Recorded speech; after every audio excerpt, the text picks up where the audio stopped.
बच्चों, हम अब आपको इन्फीरियर गुड्स और गिवन गुड्स के बारे में जानकारी देंगे।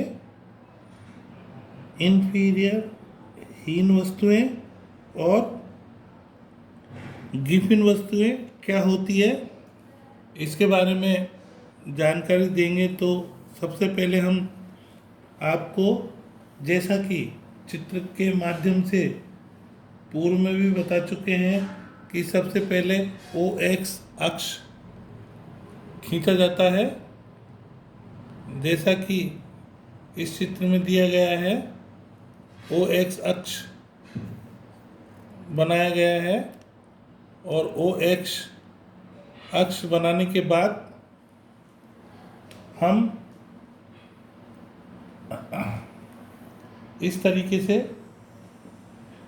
ये रेखा खींचते हैं और ये प्राइस इफेक्ट हम आपको बताएंगे। और इस तरीके से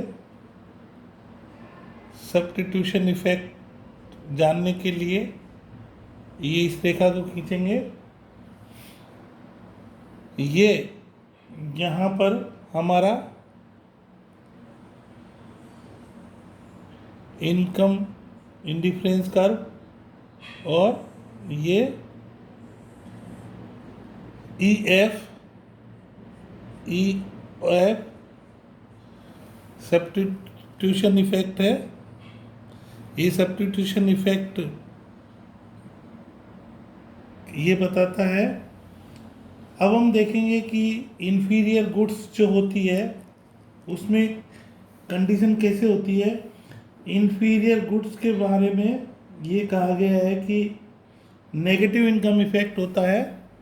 ये नेगेटिव इनकम इफेक्ट इस तरीके से, और ये इस तरीके से रेखा खींची जाती है। इंडिफरेंस कर्व ये सेकंड, और ये कहा जाता है कि इनकम इफेक्ट नेगेटिव होता है और अपोजिट डायरेक्शन में सब्स्टिट्यूशन प्रभाव होता है, जिसका मैग्नीट्यूड इतना कमज़ोर होता है कि सब्स्टिट्यूशन इफेक्ट बहुत कमज़ोर होता है। इस प्रकार ये इन्फीरियर गुड्स कहलाती है। अब हम देखेंगे कि दूसरे चित्र बना करके कि किस प्रकार से गिवन गुड्स होती है। गिवन गुड्स के बारे में हम आपको एक नया डायग्राम बना करके बताएंगे, जिसमें ये देखेंगे कि किस प्रकार से गिवन गुड्स होती है। तो उसी प्रकार हम सबसे पहले वही OX अक्ष बनाएंगे, OX Y, और इस तरीके से ये प्राइस इफेक्ट देखेंगे। और ये इनकम इफेक्ट, जैसा कि हमेशा बताते आए हैं, इनकम इफेक्ट के लिए ये रेखा खींची जाती है और ये जो है सब्स्टिट्यूशन इफेक्ट होता है। अब इसमें ये देखेंगे कि किस प्रकार से प्राइस कंजम्पशन कर्व जो है, इसमें तो प्राइस कंजम्पशन कर्व सीधा बिल्कुल स्ट्रेट रेखा की तरह होता है, और इसमें प्राइस कंजम्पशन कर्व यानी कि ये गिवन गुड्स में ये इतना नेगेटिव होता है कि ये पीछे की तरफ चला जाता है। इनकम IC कर्व सेकंड और ये अपना IC कर्व फर्स्ट था। तो इसमें ये negative income effect is greater than substitution effect given goods होता है, और negative income effect is less than substitution effect inferior goods होता है। इसको हम इस तरीके से लिख सकते हैं, नेगेटिव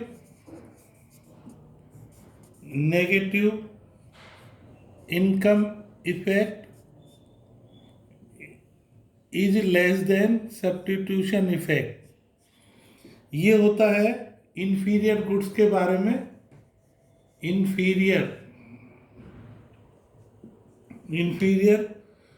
गुड्स के बारे में। और negative income effect, negative income effect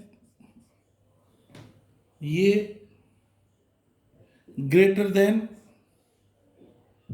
substitution effect. ये होता है गिफिन गुड्स के बारे में, ये गिफिन गुड्स के बारे में होता है। अब हम एट लास्टली आपको ये बताना चाहेंगे कि किस प्रकार से हम ये कह सकते हैं कि एक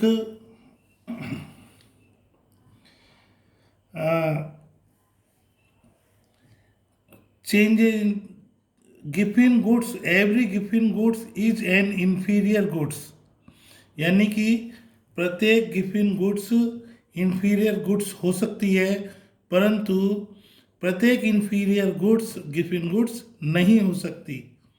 अर्थात Giffen goods is an inferior goods but every inferior goods is not a Giffen goods.